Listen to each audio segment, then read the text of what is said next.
Welcome to Middle East Briefing. The content of the briefing includes: what's behind the Arab Islamic ministerial tour of UNSC states? Cameron meets Netanyahu and Herzog after Israel-Hamas truce announcement. Israel-Hamas deal: what makes a truce lead to lasting peace? Israel-Hamas ceasefire hangs on 11th-hour talks over hostages. Gaza deal must work towards lasting ceasefire, says France's Macron. What's behind the Arab Islamic ministerial tour of UNSC states? Al Jazeera. A delegation of Islamic and Arab nations is touring the 5 permanent members of the UN Security Council in an attempt to bring a ceasefire to the war in Gaza, provide more humanitarian assistance to the area, and seek support for the Palestinians' quest for an independent state.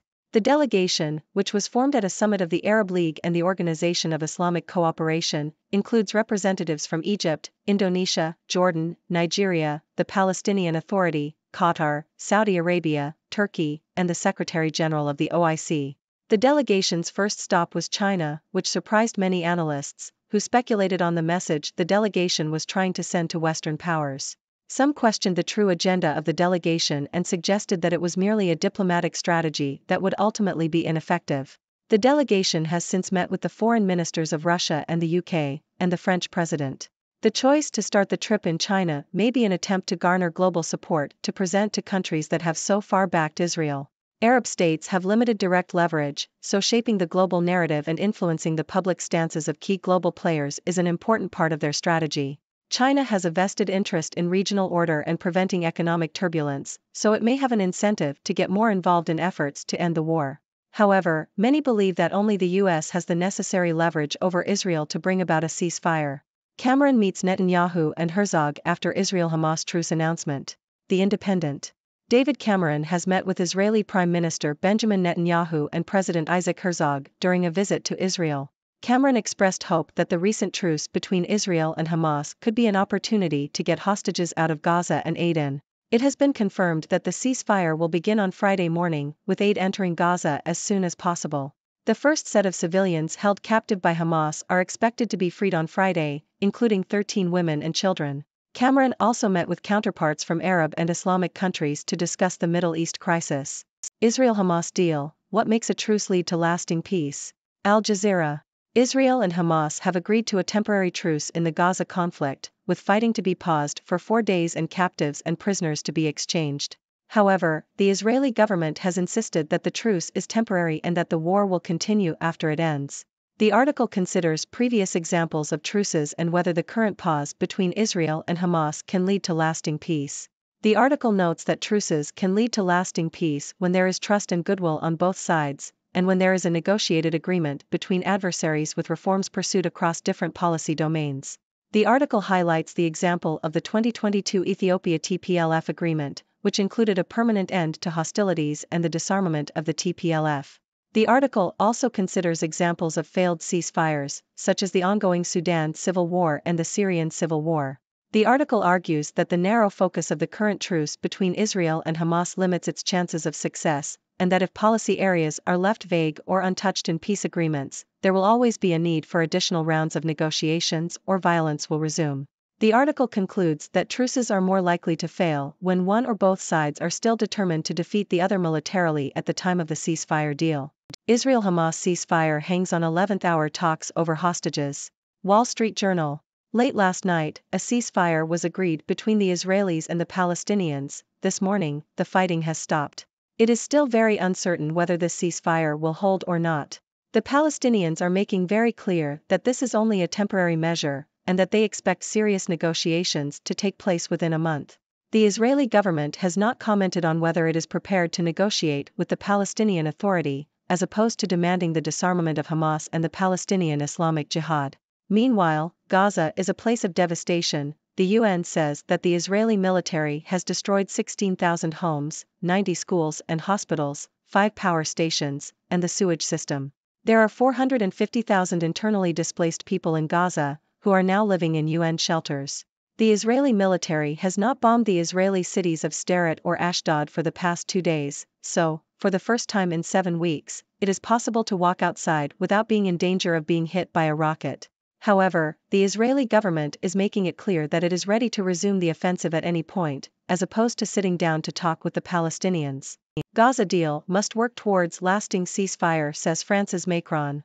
RFI. French President Emmanuel Macron has hosted a delegation of foreign ministers from major Arab and majority Muslim countries, including Saudi Arabia, Egypt, and Turkey, to discuss the conflict between Israel and Palestine.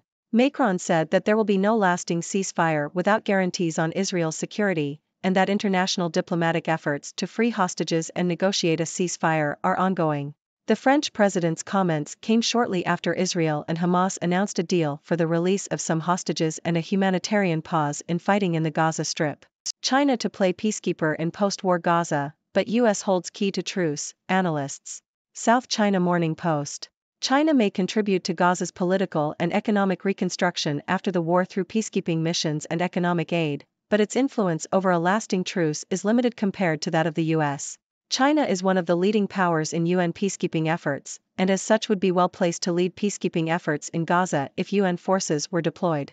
However, China does not have the power to stop Israel from agreeing to a ceasefire or determining Gaza's future governance.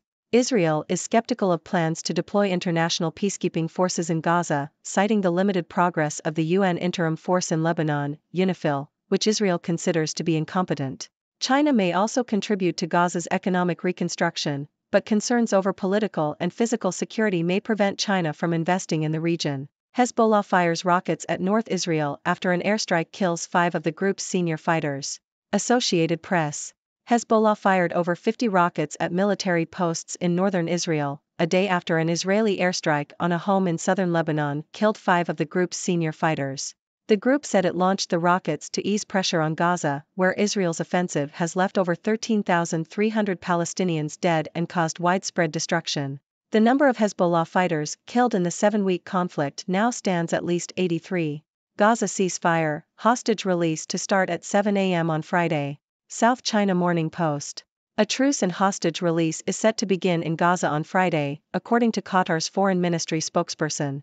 The pause in fighting will start at 7 a.m. local time and the first batch of civilian hostages will be released at 4 p.m. 13 people will be freed initially, with a total of 50 expected to be released over the 4-day truce. The deal was brokered by Qatar, Egypt and the United States and is also intended to provide aid to Gaza's 2.4 million residents. Middle East Roundup, nervous anticipation for truce, exchange of captives. Al Jazeera. As Palestinians in Gaza anticipate a humanitarian pause in the Israeli bombardment, brokered by Qatar, there is hope that they will regain some semblance of normality. The pause will also see an exchange of captives, with families of Palestinian prisoners in Israeli jails anxiously waiting to hear if their loved ones will be among those released. In the lead-up to the pause, Israel continues to target hospitals, with many wondering why. Experts believe it is because of psyops, however, this has not deterred doctors and individuals from trying to save lives. Mediator Qatar says truce in Gaza to start on Friday. Reuters.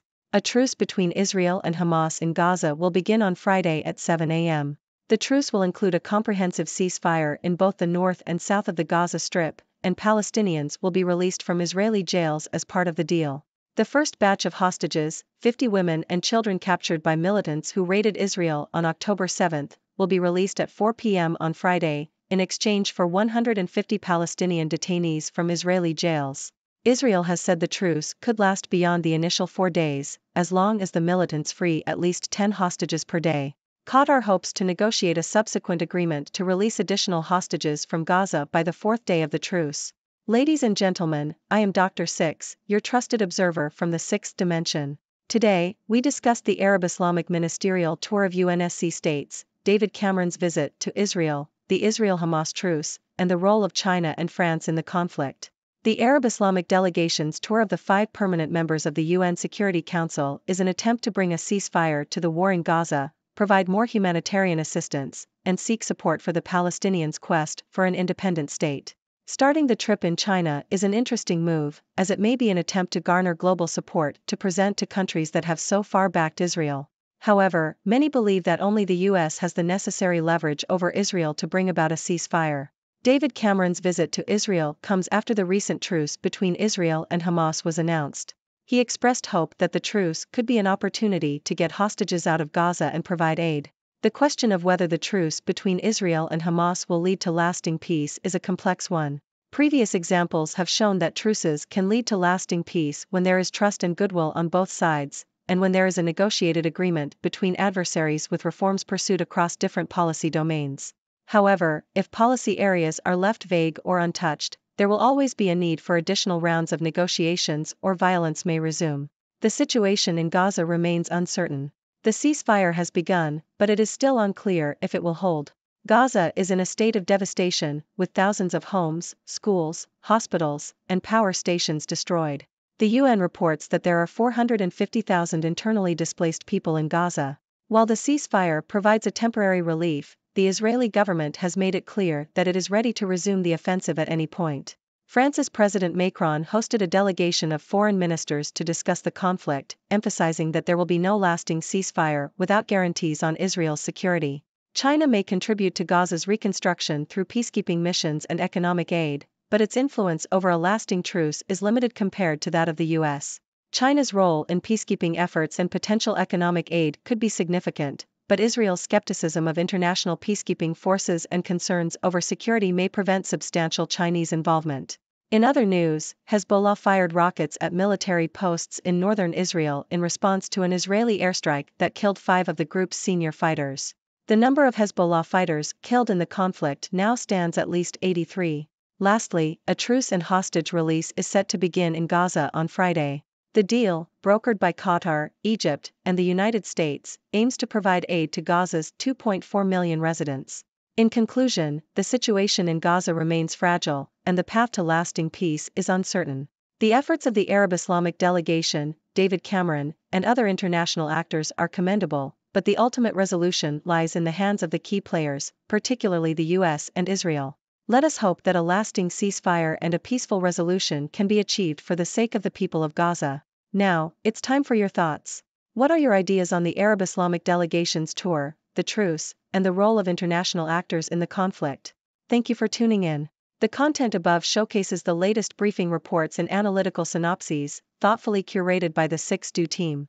These insights stem from a wide array of reputable media outlets, think tanks, government sources, and specialized experts worldwide. We encourage you to explore these sources for a comprehensive perspective. Keep in mind that while the content may not always align with the official standpoint of 6Do Brief, it's not meant to be taken as absolute directives for decision-making. Comprising seasoned media professionals, learned scholars, and accomplished scientists, the 6Do team embodies a trailblazing, fully independent media entity. To customize 6Do Brief to meet your professional needs, you have the option to subscribe to a diverse array of briefings on our website, 6dobrief.com. Regardless of your location, you can conveniently receive 6Do Brief via email.